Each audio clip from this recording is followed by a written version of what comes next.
Can I be honest with you? I can be honest with you, right? I find some religious people to be incredibly annoying. My biggest pet peeve is when they try to have their beliefs dominate what should be, by law, secular spaces. Luckily, there is such a thing as a separation of church and state. And here are 20-ish court cases that exemplify that separation in recent history. Hi, I'm Omo Igbo, humbled to have you watching, and I love to hear from you. Please subscribe if you'd like to keep in touch, and if you feel like it, like, comment, and share this video. Okay, thanks. Before we dive into the cases, I want to review a few definitions first. The First Amendment of the U.S. Constitution gives people the freedom of religion. That right is comprised of two clauses, the Establishment Clause and the Free Exercise Clause. The Establishment Clause prevents the government from passing legislation forcing an establishment of religion and from promoting a specific religion. The separation of church and state. This clause also makes it so the government cannot pass legislation preventing the free exercise of religion. The Free Exercise Clause gives people the right to believe whichever religious doctrine they like and to participate in religious rituals within reason. From what I read, the Free Exercise Clause allows people to violate some other laws as long as that violation is for religious purposes. But you know, I'm not a lawyer, so do your own research. Lastly, I will be using the term public a lot in this video. Public refers to government-run spaces like public schools and city halls, etc. Not your mom's house. Cool? All right, I have sloppily grouped these cases into 6 categories. Public schools and Bible reading and or prayer, use of public school funds, public schools and evolution versus intelligent design, public religious displays, workplace stuff, and miscellaneous. Let's go! Category number 1, public schools and prayer and or Bible reading. Why can't people get it into their heads that you cannot make a child pray or read the Bible in a public school? In Ingle v. Vitale 1962 and Murray v. Kirtland 1963, the schools have to learn the hard way. In both instances, these public schools, New York and Maryland respectively, opened their school day with a prayer and or Bible reading. Both these practices were found to be in violation of the Establishment Clause. Duh. Fun fact, in 2017, South by Southwest premiered the film The Most Hated Woman in America, which tells the story of Madalyn Murray O'Hair, the woman who brought the case Murray v. Kirtland to the Supreme Court in 1963. Murray later went on to found the American Atheist organization. Her story is wild and eventually ends in a triple homicide by the man she hired to manage her organization. The most hated woman in America. The nation's most famous atheist suddenly vanished. Don't you know who I am? Also in 1963, there was a school district of Abington Township, Pennsylvania v. Shemp. In this case, students were required to read Bible verses as a part of regular classroom exercises. In an 8-1 decision, the court found this policy to also be in violation of the Establishment Clause. Fast forward to 1985 and we have Wallace v. Jeffrey. Here, an Alabama law authorized a period of silence for meditation or voluntary prayer. This case was a little bit more controversial because people thought that students had an option between voluntary prayer or meditation. However, the court decided in a 6-3 decision that the state intended to characterize prayer as a favored practice, effectively endorsing a religion. This law also failed the Lemon Test. Established in 1971, the Lemon Test looks at whether or not a law is constitutional under the Establishment Clause. We'll talk about that more a little later. In Providence, Rhode Island in 1992, the case Lee v. Wiseman looked at whether or not officially approved clergy-led prayer at public school graduations violated the Establishment Clause. In this situation, the court applied the Lemon Test and found in a 5-4 decision that this practice was in violation of the Establishment Clause. According to Justice Anthony Kennedy, the state government's involvement in the practice of clergy-led graduation prayer was pervasive, to the point of creating a state-sponsored and state-directed religious exercise in public schools. To finish out this category, we've got the Santa Fe Independent School District v. Doe in 2000. You'd think people would have figured it out by then. In this case, the court examined whether the school district's policy allowing student-led, student-initiated prayer at football games violated the Establishment Clause. Spoiler alert, it does. But people wondered why. Some argue that it should be protected under the Free Speech and Free Exercise Clause because it was a student-initiated practice. We think it's really stupid because for something to be taken away from us, it means so much to us. It hurts. However, the court decided that because the delivery of such a message over the school's public address system by a speaker representing the student body under the supervision of school faculty and pursuant to a school policy that explicitly and implicitly encourages public prayer is not properly characterized as private speech. The moral of the story for this category is to read your Bible and pray on your own time. Category 2, the use of public school funds. This category looks at 2 cases in which the states attempted to use public funds to knowingly or unknowingly advance a religion. It's from this category that we find the origins of the Lemon Test in a case called Lemon v. Kirtland. In 1971, Pennsylvania passed the Non-Public Elementary and Secondary Education Act. This act allowed the superintendents of districts to reimburse private schools, 95% of which were Catholic, for the salaries of teachers who taught in the private elementary schools, if they were teaching from public school materials. Sounds fine, right? Wrong. To settle this issue, the court created a three-pronged test to handle legislation related to religion. First, the statute in question must have a secular legislative purpose. Second, the statute's primary effect must neither inhibit nor advance religion. And third, the statute must not result in excessive government entanglement with religion. Finally, the court decided that Pennsylvania's act was an integral part of the religious mission of the Catholic Church and held the act fostered excessive entanglement between the government and religion. Since then, many have advocated for the overturning of the Lemon Test, but no such luck as of yet. In a less exciting case, a New York law created a special school district for disabled children within the Sandsmar Hasidic Jewish neighborhood. So in this case, the Kiryas Joel School District v. Grum 1994, the court ruled that the law was in violation of the Establishment Clause, because creating a school district based on that religious group's neighborhood boundaries served to advance that particular religion. Sorry, kids. Category 3, Public Schools, Evolution, and Intelligent Design. This is a juicy category. Epperson v. Arkansas. So Arkansas did what Arkansas do and passed a law banning the teaching of evolution in public schools. The law itself was actually passed back in 1928. Christian fundamentalism was poppin' in the 20s. Teachers who violated this law were subject to a fine or even dismissal by the state. Okay, so 1957 rolls around, and after the successful launching of Sputnik, the US panics and sets new textbook standards, which includes, dun dun dun, the theory of evolution.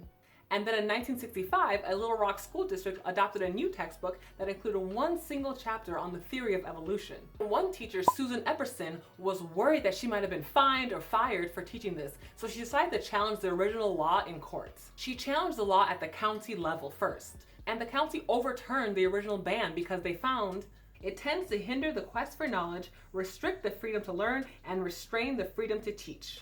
The school district then appealed at the state level, and the state court then reinstated the ban on teaching evolution.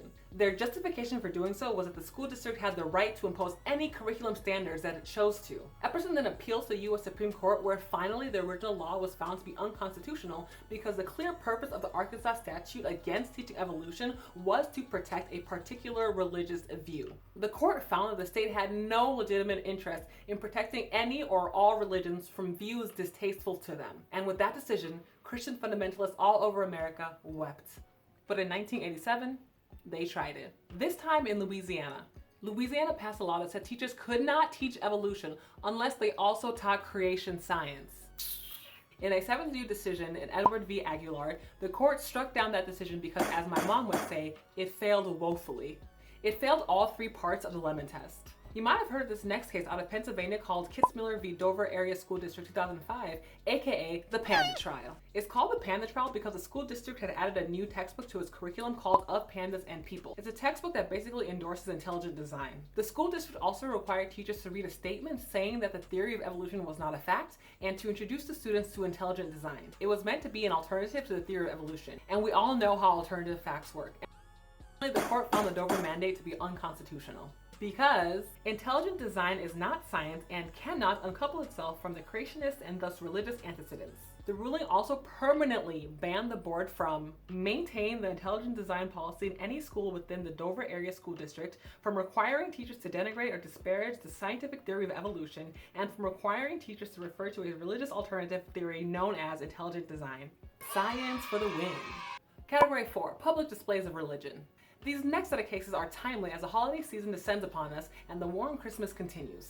In 1980, the case Stone v. Graham considered whether a Kentucky law mandating the display of the 10 Commandments in a public school classroom violated the Establishment Clause.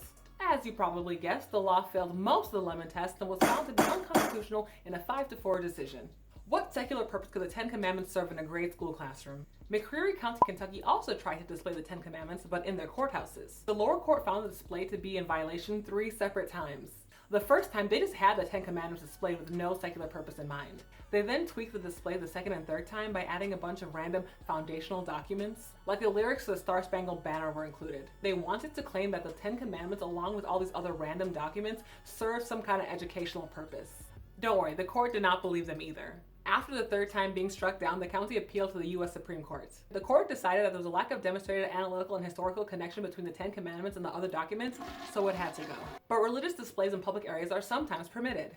For example, in 1984, the city of Pawtucket, Rhode Island erected a nativity display in a public park. Along with the nativity scene, they had other traditional Christmas decorations and figures. So the court ruled in Lynch v. Donnelly that the nativity scene was not in violation of the Establishment Clause, because the purpose of the scene was to celebrate and depict the origins of the national holiday. The same was not true for the city of Pittsburgh in the 1989 Allegheny County versus the ACLU. In this situation, the county set up a nativity scene in the courthouse with an angel holding a banner that said, Gloria in excelsis Deo, which is Latin for glory be to God in the highest. The city also had a big ass Christmas tree and a menorah outside the city county building. That display had a sign that said salute to liberty. Can you guess what happened? The court ruled in a 5-4 decision that the nativity scene had to go, but the Christmas tree and menorah were fine.